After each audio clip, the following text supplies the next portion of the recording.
Dr. Ho, here we are again, the fourth installment of C100's Fireside Chat. So lucky to have Dr. Ho, Dr. David Ho, with our back to school edition. And as many of you know, Dr. Ho has covered a lot of our American history as a leader for so many decades, a world-renowned virologist. Just to mention a little bit of what he's done, developing drug therapies for AIDS patients going back to the 1980s, and never since has he stopped moving forward. Dr. Ho, thank you so much for being here with us on this fourth installment. And for everybody else who's joining us, as you come on in, we'll be looking at the Q&A area, and Dr. Ho and I will try to get to those questions. Between Dr. Ho and myself, well, the ones I put together, and on my side, we have got about 45 questions. So I guess that's about a minute every question, but I have, we'll get through them, right, Dr. Ho? We'll try. And thank you, Richard, for that nice introduction. And it's good to be joining you once again. Thank you again for your commitment. Just a little bit for those who may be joining for the first time or somehow have not heard of your great work for our community and our American community and our global community. Dr. Ho is the founding scientific director and CEO of the Aaron Diamond AIDS Research Center and the Clyde and Helen Wu Professor at Columbia University. I love this. He was named Time Magazine's Man of the Year in 1996 and was the recipient of a presidential medal in 2001. Again, this is just a little bit of what he's done. So, Dr. Ho, let's get right into this. Where is the Delta variant today? Well, the Delta variant is dominant throughout the globe.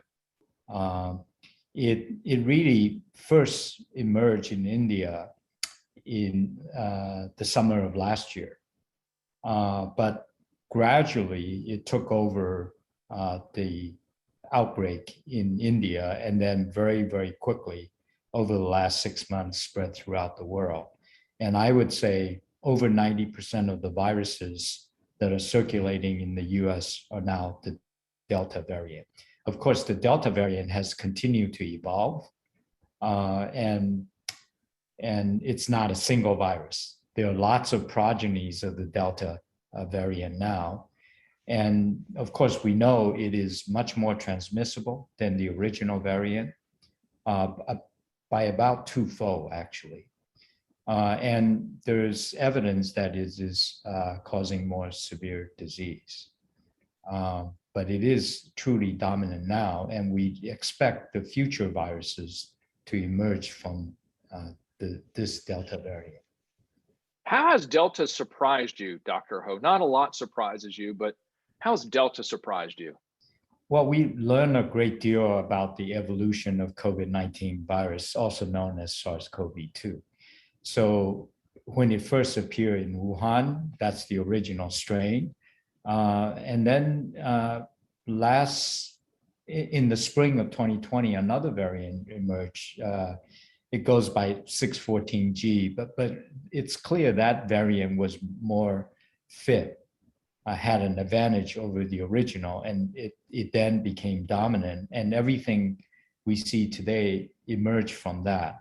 So of course we heard about the UK variant, the South African variant, and the New York and California variants. And all of them had some advantage over the original strain. But now it's pretty clear Delta has an advantage over all of them. And in New York City, for example, Delta emerged only about 3 months ago, and now it's accounting for over 90% of the viruses. So a little bit of twofold advantage is tremendous when you consider the exponential growth of the virus in the population. So Delta learned from its predecessor. How's Epsilon and the rest? Are they going to be even more communicable than Delta is? How are the other variants building on what Delta learned about its predecessors? I think what we're learning over the past 18 months is that worse and worse or nastier and nastier variants have continued to emerge. And I think we may not have reached the peak of what this virus could do. And so I would expect that the variants that will derive from the Delta might be a bit more communicable in the coming months. Really? And because much of our population is now vaccinated, we could expect the variant to begin to escape from the vaccine even more so than the current form. How is this virus, now that we are in our fourth, discussion over the course of a year now, compare it to HIV/AIDS or any other benchmark that the general public would understand? Like this thing is 100 times worse than X, and because that changes, right? We're learning more information as of today on August 31st. Yeah, I think we see the virus gain what we call fitness, that is transmission advantage over the past 18 months. And so from the original Wuhan strain to the current Delta virus, the fitness in terms of transmission is much greater. And then I think over time, we would expect that the population has greater immunity from prior infection or from vaccination. So that will put the pressure on the virus to escape, particularly from the antibody responses. And so that we need to be on the lookout for how a future virus might evade our vaccines. And so in terms of, how does this compare with other viruses? We never had the opportunities to study the 1919 pandemic in the same way we are. So we don't know viral evolution in the kind of detail we have today. Or for HIV evolved slowly over a prolonged period of time, so that by the time it was infecting our population, all variants were more or less equal, even though they have differences in their sequences. But now we're witnessing the virus gaining an advantage in terms of transmission from months to months. Wow, month to month. And I couldn't help. Do you talk with Dr. Fauci often? Quite frequently, and texting as well. What was the last that you can share? And I know I want you, of course, to maintain the privacy that the two of you have together over the years. The last time you spoke with him, what was of relevance that you think that you could share with us?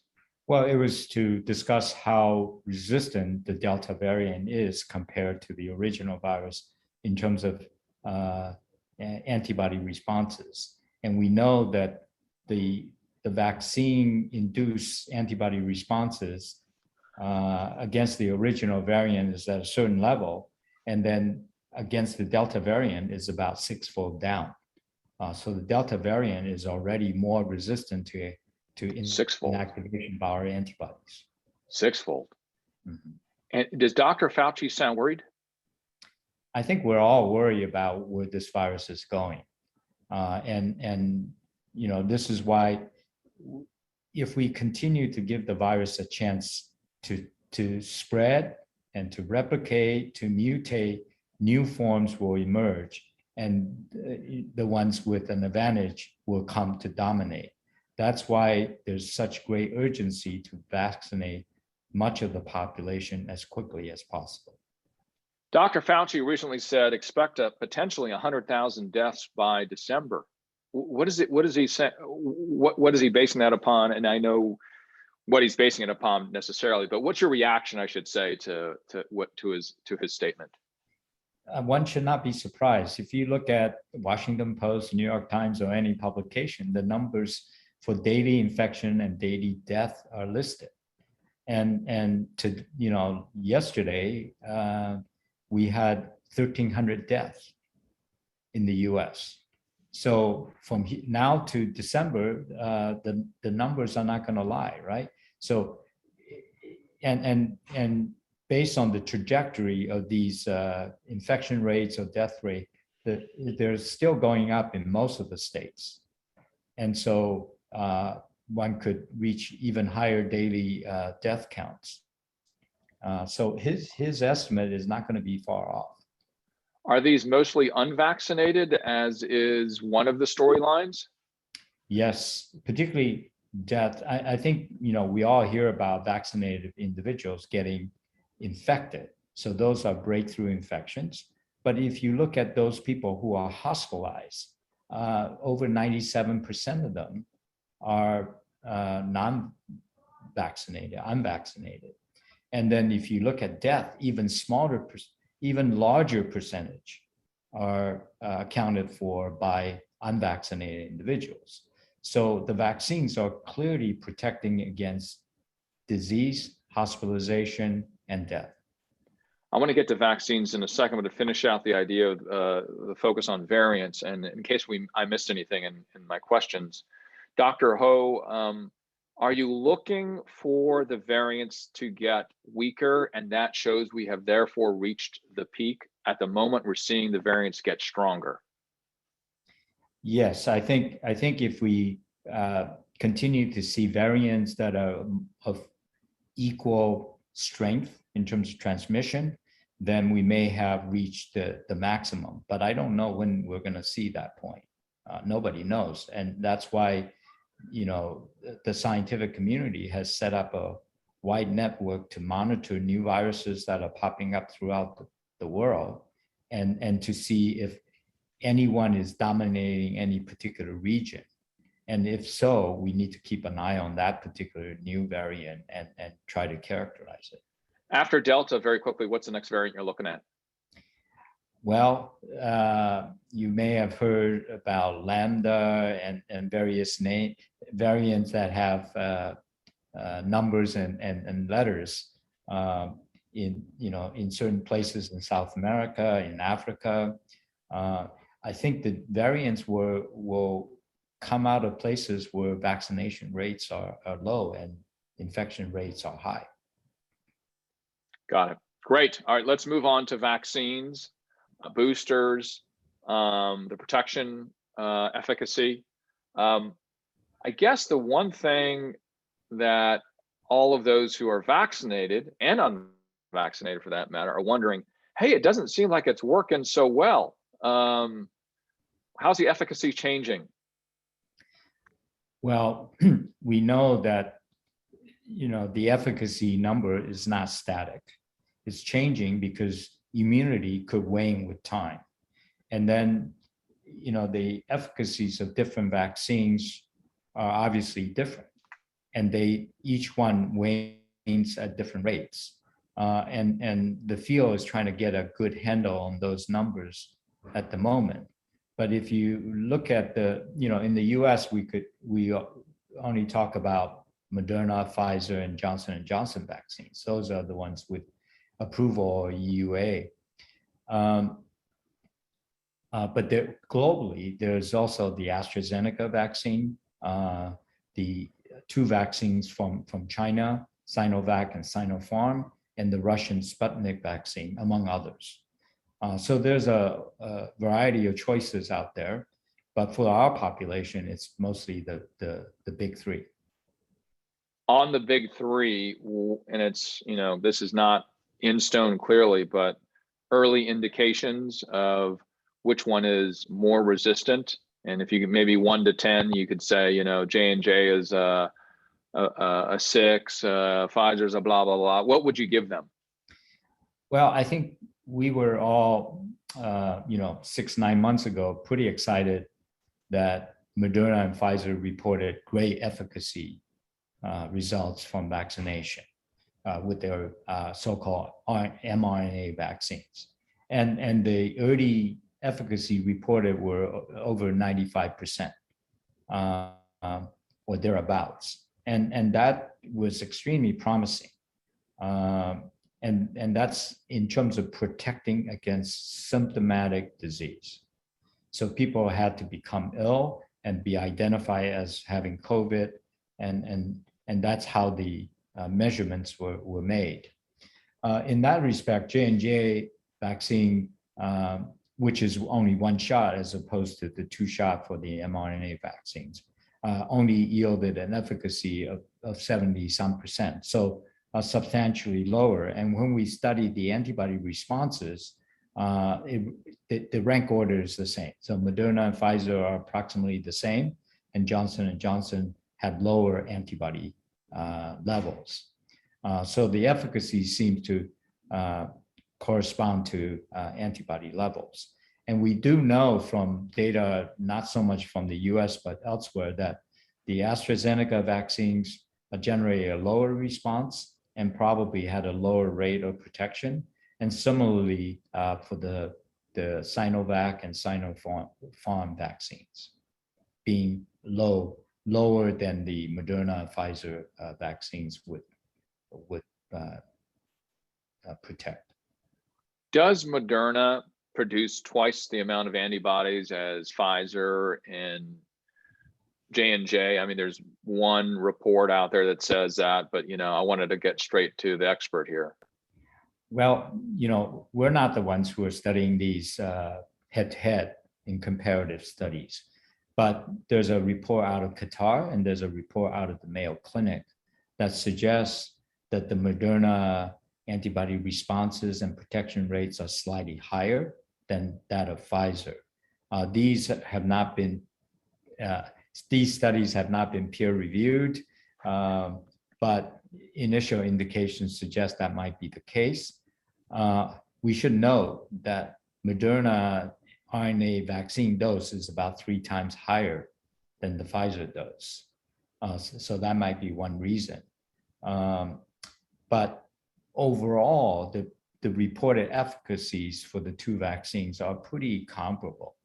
So I wouldn't go out there and say one is clearly better than other, but there are hints that the Moderna vaccine is yielding a better antibody response, mainly because it's 3 times the dose, and you're going to have more side effects from that as well.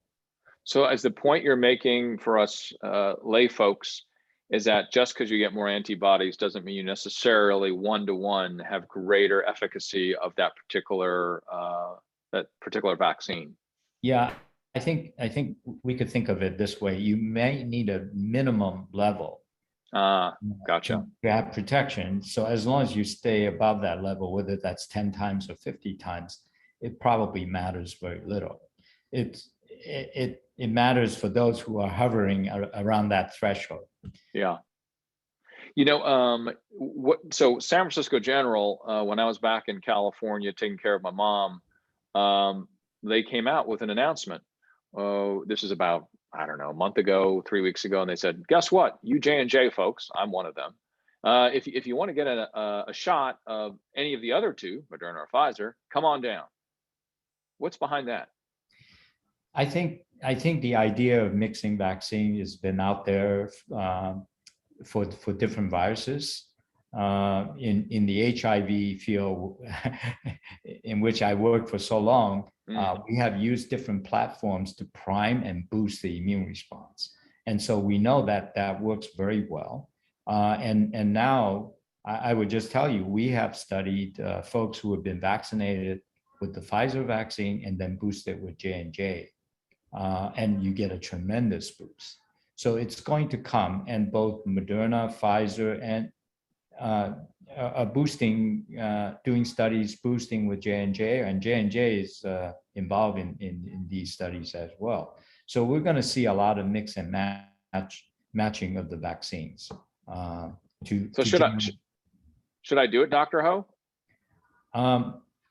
I think it's pretty clear that based on studies that we have done and others have reported, that the J&J 1 shot yields an antibody level that's much lower.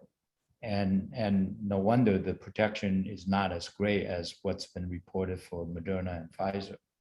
So and they have done the study to boost with the J&J 2nd shot. And I think you should consider that. Or if there's right now, if you've got a J&J, the drugstore is not going to give you Pfizer or Moderna because that's not been approved by the or authorized by the FDA. But there are studies that are examining that, and you would need to enroll in the study to do so.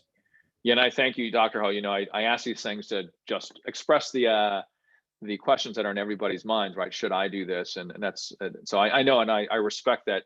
I am not taking any of these suggestions as go and do it, because always speak with, your physician.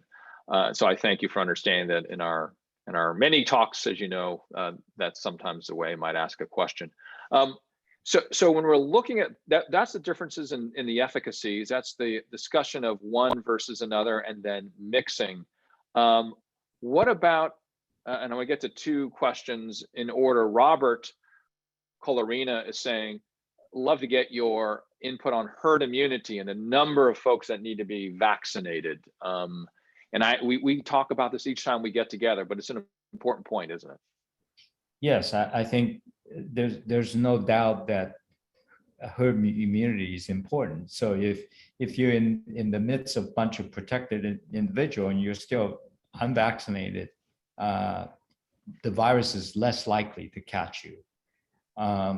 And so, but what, people try to think about a particular magic number, whether that's 70%, 75, right. 85. I think guilty. And I think if you really look into the math behind this, it's a gradation, and the higher the better. I think there's no doubt that even at about 60% where the US population is, we already have some degree of herd immunity protection. But if we want greater and greater, I think, as Dr. Fauci has been saying to the country, we need some level of above 80, 85 or higher, preferably, right, in order to achieve great deal of herd immunity. Well, doctor, there's a quick question on that herd immunity concept.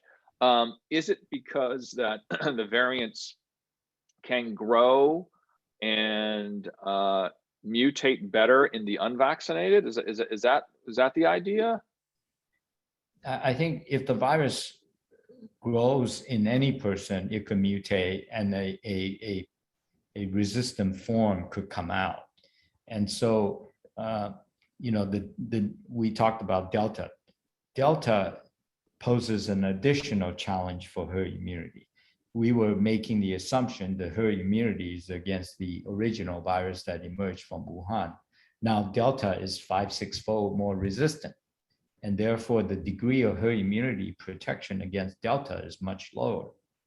And the fear is that there will be one that's even worse. And that's why so many of us are studying Delta to understand where Delta might go. We're trying to put pressure on the virus and see how it would maneuver to evade our pressure, and try to understand that and try to predict the direction it's headed. Longtime caller June G says, even with following of all precautions, how safe is it for children under 12 to be back in school? And of course, this is the flip side, is that we have not gotten the okay for vaccination under 12. Yeah, I think those studies are probably in the process of wrapping up, and so far we haven't heard of any problems in younger children. So I suspect they would be on the list for vaccination, ages 5 to 11, probably in the coming few months. Now, in the meantime, they're returning to school, and many schools are gonna hold in-class sessions. I think it's okay in the sense that many of the schools have vaccine mandates and mask mandates, and that will minimize transmission. And the other saving factor is the fact that children in general, compared to older adults, do relatively well from COVID-19. Yes, there are cases where kids are severely affected or even dying from the disease, but in general, that's rather uncommon compared to older adults. It is uncommon. Just okay. So I know we're looking at some of the reports and saying, we're seeing more younger folks that are going into hospitals. Is that just because of unvaccination? Is that right? Or is it? Yeah, and the sheer number of younger people becoming infected nowadays as compared to last year. Yeah. And so, by the way, even sorry, a small percentage of a large number is going to result. Yes. That's right. I'm sorry to create a word unvaccinate. I know that's not necessarily a real word. Thank you for understanding, Dr. Ho. Under 12, and see that's the big question then. As parents make that decision, they're really, really struggling, and it is tough to come out on the other end to understand what's right. Are we going to have a booster shot every 3 or 4 months then? Is that kind of the way you see it? I think there's evidence now based on laboratory research that waning of the antibody level is clearly there and is down probably close to tenfold by 6 months. And then there are emerging data from the clinic, particularly from Israel, to suggest vaccine protection is declining as well by 6 months. So this is why, the American population could get a booster shot starting in later part of September, because that's based on the evidence that's emerging. Whether after that additional booster, whether we would continue to do it, I think we would have to study that and make those decisions later. We a priori would not know that. Now, I was reading through, one of those medical journals, which are way above my pay grade, and it was out of Massachusetts, and it seemed that once you got past the low, that 3% that you're talking about that have gotten COVID of the vaccinated, of that represent the 3% of the cases, those folks are vaccinated, right? You said 97 are unvaccinated, not vaccinated, 3% are vaccinated. What I found potentially interesting, but I wanted to ask you this and was looking forward to our discussion today. It seemed like of those who were vaccinated, who did contract COVID, it seemed like the death rate was at a higher rate than it was for those who were not vaccinated and contracted COVID. Yeah, I'm not sure those numbers are firm enough to draw a definitive conclusion, but we have to keep in mind, even vaccinated individuals, some don't respond very well to the vaccine, particularly some elderly folks or some with underlying medical conditions. And they are, in my view, the most likely to have breakthrough infections. And of course, there's all sorts of social interactive issues that need to be brought into the conversation when we bring up ideas like this, because what are your contact points? Things are not all equal, right? We like to say things being all things being equal, blah blah blah blah blah, but all things are not equal, and right. Makes your job. I just can't even imagine when you have to consider that side, the social interaction sort of morass of touch points, the nodes, right? The nodes just must be mind-boggling. Let's get into that in our third section, which is, how is it on that side of the discussion of COVID that you as scientists and researchers consider that part of it, what we do in society when we decide we're going to meet with 200 people without a mask, and what that means for what you'll do down the road? Yeah, I think, we obviously have to factor in human behavior in interpreting our data, right? We've been hearing a lot about breakthrough infections in vaccinated individuals, but vaccinated individuals suddenly feel a sense of freedom. And so the touch points that you talked about would increase in great numbers because of the prior vaccination. And so their exposure might be greater than an unvaccinated individual, right? And so there's no question that when we do a clinical trial to assess vaccine efficacy or breakthrough infections, we have to factor in these behavioral changes as a consequence of the intervention. In this case, that's the vaccination. And it's not easy to do all that. There's simply too many variables. And then to do a study that would be convincing to all, that include all the considerations, you would have to stratify into so many subgroups, and therefore the study would have to be huge. Yeah. And that becomes unmanageable. So it's very difficult to do the right clinical studies. My gosh, it's on the outside, I already felt it was a miracle that you and your colleagues were able to get these vaccines and these treatments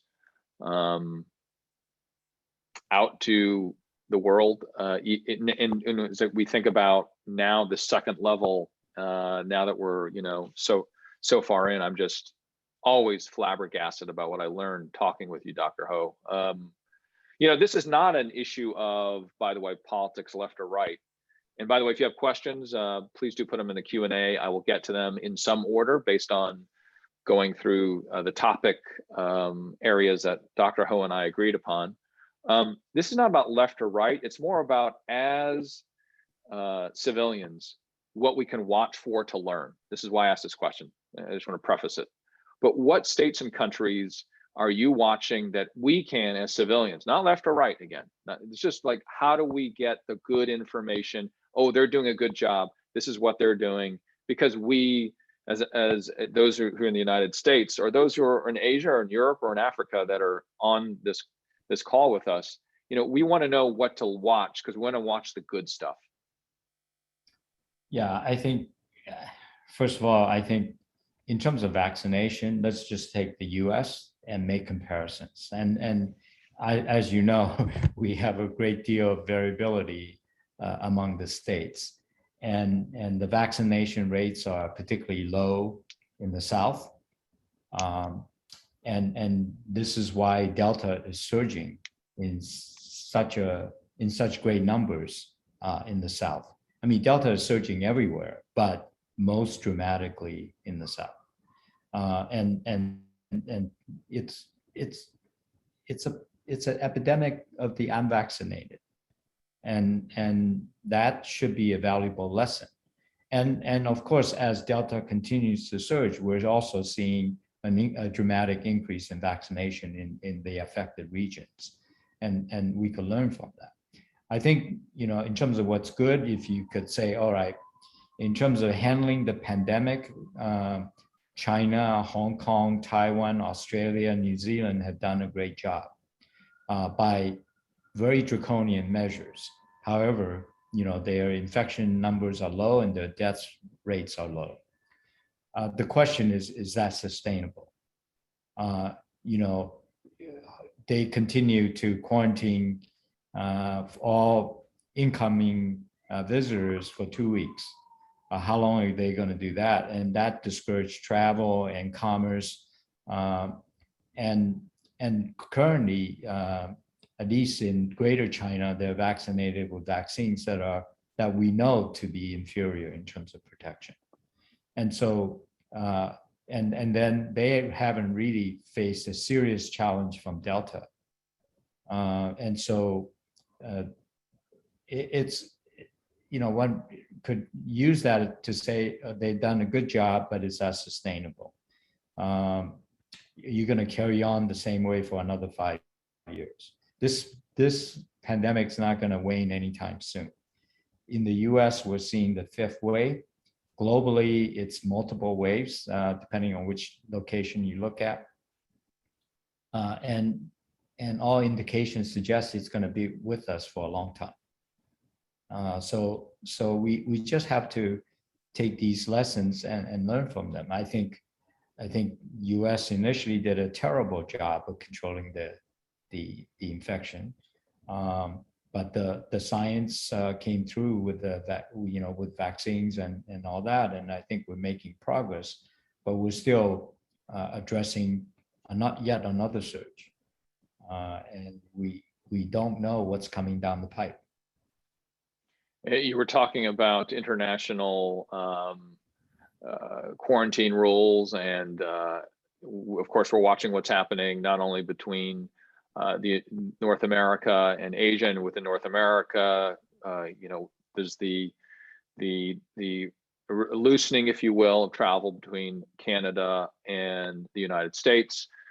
There is travel between the Schengen area and the United States, which continues to be a back and forth. And then there are also the policies between Asian countries as well. And when we look at the concern about which country might be the petri dish of new mutations, are we all in this together? And are we getting the international relationships right when it comes to treating when you can travel and when you can't?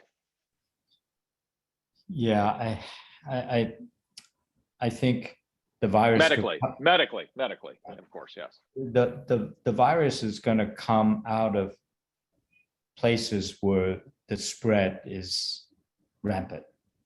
And we saw the first variant came out of the UK when it was undergoing its rapid increase in caseload, and same thing with now the Delta, the Indian variant, sometime late last year. So I suspect it's going to come where the virus is spreading, including the US. We're seeing over 150,000 cases a day. That's going to generate a lot of variant viruses, and by chance, one might be more fit than the current Delta. And we know it could go from emergence and then to dominance in over 3 to 4 months. So we got to keep that in mind. I'm going to get to some of the questions here, and work with me on it, Dr. Ho, because I'm gonna read them, and I know that for you it's a easy second language for you. This is the question from an anonymous attendee, and it's about the anamnesic response. If the vaccine loses efficacy, does the anamnesic response kick in at some point? And there's an allusion to a fitness advantage of, I think, a certain variant, which is at Delta, B.1.617.2 to escape antibody response. Mm-hmm. Yes, that's Delta. Yeah, I think that's a very important question, actually. Amnestic response is simply a memory response, and our immune system has great memory. And even though antibody levels may wane with time, there's immunological memory. And as soon as the viral invasion occurs, that memory response will kick into action. But we have to keep in mind that that memory response will take a few days to expand into what is meaningful. Few days to a week, to 2 weeks. And this is what we're dealing with, is a very acute infection. We really need to impact on the infection in the first week after transmission. And so it's a race between the virus and that memory response. And that's why the higher the existing level of antibody, the better it is. But the memory response may be helpful in keeping the infection under control so that one doesn't get very sick. And so we're relying on both the existing antibodies and the rapid response of the memory cells. So are the antibodies kind of like the coach teaching your immune system, hey, this is the way you do it, see? Do it this way. And it's how good it remembers what that vaccine response is teaching our built-in systems? Yeah, I mean, it's sort of like guarding the front line. And let's say you have 100 soldiers. Having 100 is better than having 20. It's better than having 1. However, the memory response allows you to recall more such members to the front line in the ensuing days. Let's say that memory response, the next day it could get you 10 more, the day after that could give you 50, and day after that, another 100. So, but obviously the more you have existing guarding that front line is better. But how quickly you could recall the memory response is also crucial. Really interesting stuff. Thank you for that question. Leanne asks this, Dr. Ho, what do you feel would be the best way for both media and medical professionals to get the best information, the correct information out to the public to counter the circulation of misinformation that we have seen in some spaces and on all sorts of different platforms? And I was going to ask you about one of them that we were reporting on NBC, but there are many. Yeah, unfortunately, there are some mainstream media that are reporting information that are quite misleading. I mean, prime example is this anti-parasite drug called ivermectin, right? Ivermectin, even as far back as 15, 16 months ago, had been shown to really have no activity against the virus at the concentration that we could achieve. And yet it persisted as a miracle cure for COVID-19, or a miracle drug that could prevent COVID infection. Mm-hmm. And that's simply not true from laboratory studies and from clinical studies. And yet there are lots of media outlets that are touting that.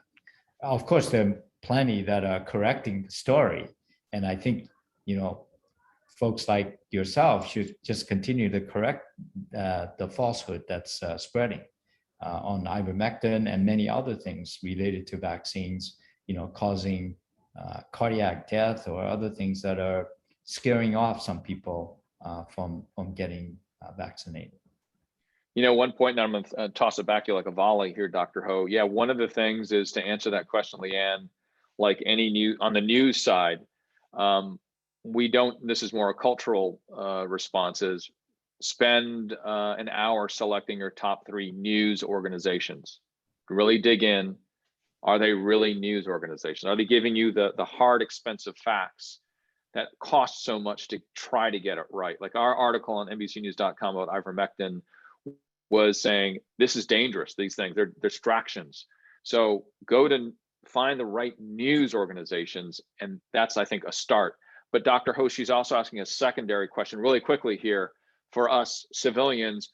Are there a couple of sites that you would suggest that we could go to get some borderline, if you will, nerdy responses that will excite our interest in getting it right? Yeah, I don't survey too many sites, but the simple facts are posted daily in places like the New York Times or Washington Post.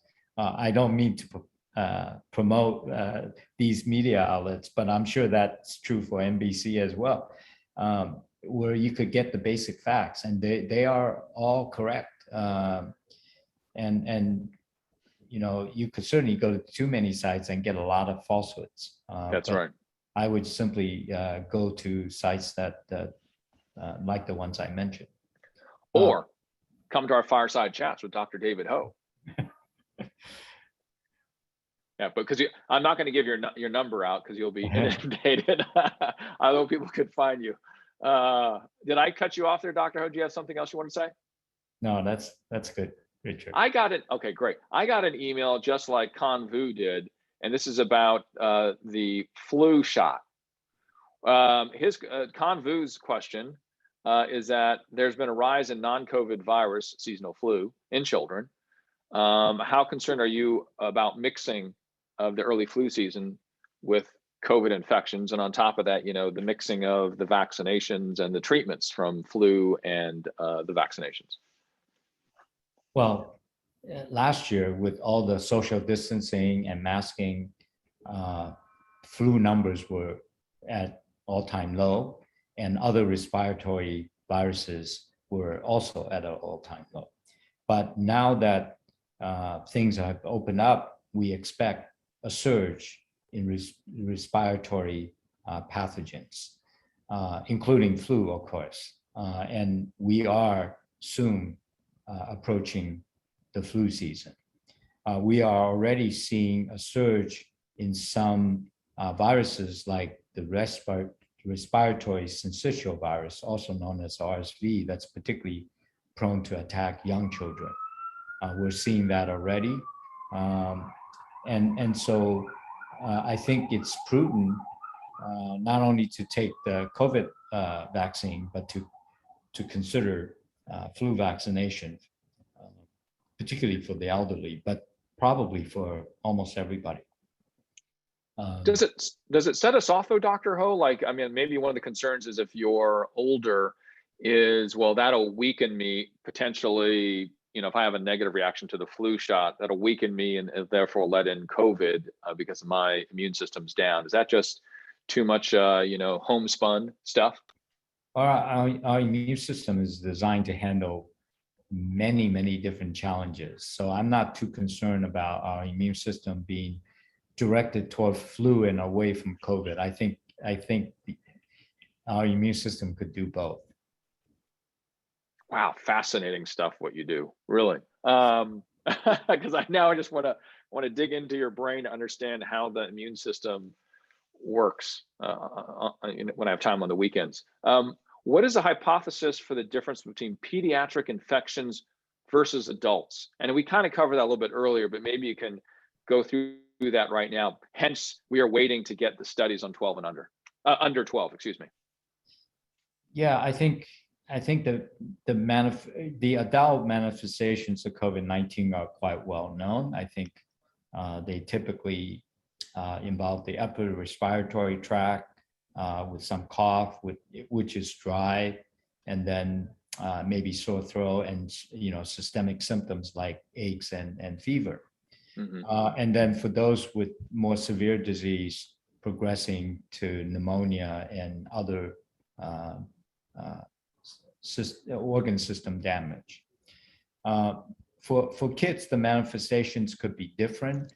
It could be very much flu-like.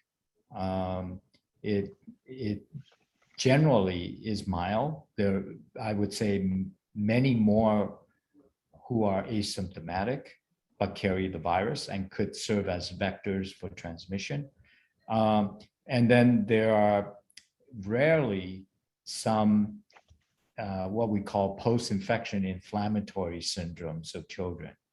And those are the ones that we have heard about, and they could be severe, but we have to keep in mind they're quite rare. By the way, for some of our questioners, I can see you and I got in front of me and I'm not skipping you. It's just Dr. Ho has answered some of these questions earlier in our conversation. We're at minute 51 right now. We got 9 more solid minutes.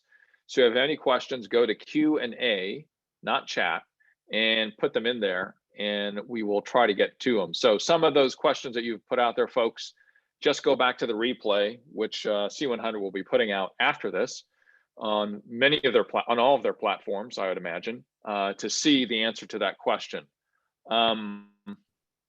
Let's go down to Betty. Betty asks this: what about antibody therapies like sotrovimab? Yeah, there, as Betty knows, Lilly and Regeneron had antibodies approved last year as therapy for COVID-19. These antibodies attack the spike of the virus and neutralize the virus and prevent further spread inside the patient's body. And they clearly have an impact in lowering symptoms and disease. And for some of them, maybe having an impact on death as well. So these have been licensed since, from Lilly, from Regeneron since last year, and more recently from another company called Vir. They all have antibodies that have been shown to be efficacious, and more are coming. But I should say that because some of the variants have emerged, some of the antibodies no longer work against Delta or against the Beta version from South Africa. So it depends on where you are. The antibody treatment would have to be selected on that basis. And this happens to be an area where my laboratory is working on. And we are developing next generation of antibodies that would hopefully take care of all the variants. And there are some very promising ones coming along. Dr. Ho, how's your team doing? I'm very proud of my team. They have worked very hard nonstop since the beginning of the pandemic, and they continue to do so. It's a very dedicated bunch. They're a bit tired, but also this is a very productive period for them, scientifically speaking, because it's challenging times, and these daunting challenges are also opportunities to make a contribution and to put out new scientific discoveries. So on the one hand, they're rather exhausted, but on another hand, they're gratified with their own productivity. How many you have on your team? Well, the whole institute, we have over 50 folks, and on my team, in particular, working on this, about 20. I was going to ask you, the reason why I saved you from this is because I said, I'd love for you to do a shout out to all of your team, but that's 20 names. I will just do a shout out to you, Dr. Ho, and your entire team, because every time we gather, I ask about your team. Let them know that we are behind them as they change world history. And I know it sounds like a big thing, but it truly is that as we look back in 20 or 30 years or even further than that. So thank them for us personally, if you can, because I know that we are appreciative of that. 5 minutes to go. Quick one on this. Sean asked, any promising new anti-COVID drug therapy on the horizon? You kind of reflected quickly on it, but give me 60 seconds on that you might be watching, that might be, way out there, but you're watching it still. Yeah, so the previous question was on antibodies, which could be used as treatment, but there are also small molecule drugs that attack the virus in different places. And they are in the clinic being tested. I would say compared to HIV drugs, they're not as powerful. But a large number of pharmaceutical companies are working to come up with such small molecule drugs. And I think there are already some that are rather potent, but they're very early in the development process. So I have no doubt they will come, but they may not reach approval for another year or more. Beverly asks this question, does a mask help the wearer or just prevent the wearer from spreading COVID? Remind us of that. The mask is actually both. I think if you wear a good mask like the N95 mask and you're not vaccinated, that mask is your protection. So it clearly could protect from catching the virus. But another huge function of the mask is to contain the secretions from the infected person so that it's not spread around. And this is why, if you have universal vaccination, not universal masking, then you have two layers of protection. You're preventing the spread, and you're also preventing the infection in the susceptible individual. Debbie asks this, though children might have mild reaction to infection, should parents be concerned about long-haul consequences? Yeah, we're still trying to learn more about that. And of course, there are much more data for adults with COVID-19 in terms of chronic sequelae of COVID infection. And there are lots of reports of people being fatigued and tired have cloudy memories and many other issues for a long time. There are lots of studies ongoing to define that. And in children, that's not as well known, but there are hints that some kids would suffer from the same, but it's not as well delineated at this point. Nina asks this question, Dr. Ho. In addition to the unvaccinated, which we talked about earlier, are vaccinated folks who are throwing caution to the wind causing also in a major way the mutation of Delta and the passing of Delta as we move forward? Yeah, so we talked about it. People who are vaccinated clearly could become infected. And that we believe is because the protection in the upper airway is not as strong as in the lungs. So we don't get sick, but we get infected in terms of individuals who are vaccinated. And we actually just finished a study that was submitted to the New England Journal for consideration, looking at the dynamics of the viral infection in the upper airway, vaccinated versus unvaccinated individual. And they're not too different. Therefore, the vaccinated— That was interesting. Yeah, that was interesting. So the vaccinated individual who's infected could serve as a vector for forward transmission. We have to definitely keep that in mind. And that's why, again, even vaccinated individual wearing a mask could have an impact on this pandemic. Is that 3 or 4 day window that has been used in just about every country of testing to determine whether or not you can do something or go somewhere or be at work or what have you? Is that still the good window? You know, the entire duration of virus shedding after infection is probably longer than that. It's been fairly well documented to be about 7 to 10 days on average. So, you know, 3 or 4 days, you might eliminate the high viral load period, but you're not covering the entire duration. Hence, in Greater China, you see quarantine for 2 weeks. It is really to capture that entire period of infectiousness. I'm going to try to squeeze in a couple more if you don't mind, Dr. Ho. Can I keep you for a couple more minutes? Okay. Rogine asks this: is there any research being done on what traits, characteristics make some people more prone and higher risk than others? There's plenty of research. There have been a lot of genetic studies. There are a few genetic traits that have been shown to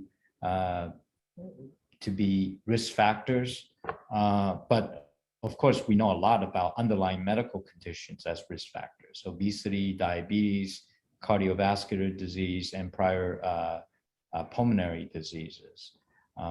So those are pretty well documented, but in terms of genetics, that's still being worked on. There are some innate immune response genes that make some individuals more susceptible to severe disease. It's still under study. T. Cheng asks, is Delta variant more resistant under cold than hot environments? I haven't seen any study on that, but Delta seems to be transmitting everywhere. So it seems to be more fit in just about every corner of the globe. So I doubt if it's more temperature sensitive. Okay, let me see. I got through as many as I could. I thank you everybody for asking questions. And we are at time, and in respect to you, Dr. Ho, and what you have done so generously now for the 4th time, as a C100 member, but really as a thoughtful and caring member of our national community, and of course you mean so much to our scientific community. Thank you so much. And I want to leave it with you, Dr. Ho, if you have any final thoughts about just about any question that we've covered today. One other one that I did want to ask, by the way, was the FDA and the approval, the official approval of one of the vaccines. And for some folks, I might go, well, we were already using it, but what does it mean really to us? Well, I think it makes it easier for a lot of organizations and the government to put out a vaccine mandate when it has the official approval rather than just the emergency use authorization. So that's helpful, but I don't think we've seen a huge impact of that at this point. Maybe the next few weeks will reflect that, but I don't really know. Okay. And Richard, thank you very much for all your questions. You obviously have thought about them deeply, and I hope I did a decent job of answering. You're okay. You know, I mean, four times we got to hang out. I guess you're doing okay. Oh yeah, so humble as always. Dr. Ho, I look forward to our next conversation. These are important stops. And I thank everybody who spent their time with us on this day. And, you know, if I didn't get to your question, we're going to get to it next time. And please do look at the tape, because Dr. Ho at the very beginning dove right in and has a lot of very interesting, compelling answers that I think will be very good food for thought for all of us, whether we're in the business or not in the business. So Dr. Ho, thank you so much. Our back to school edition of the C100's Fireside Chats with Dr. David Ho, our fourth installment, as I was just mentioning, and we hope that you got something out of it. So Dr. Ho, thanks again. And for the C100, have a very good rest of your day, and thanks for spending time with us. See you later. Bye-bye. Bye-bye.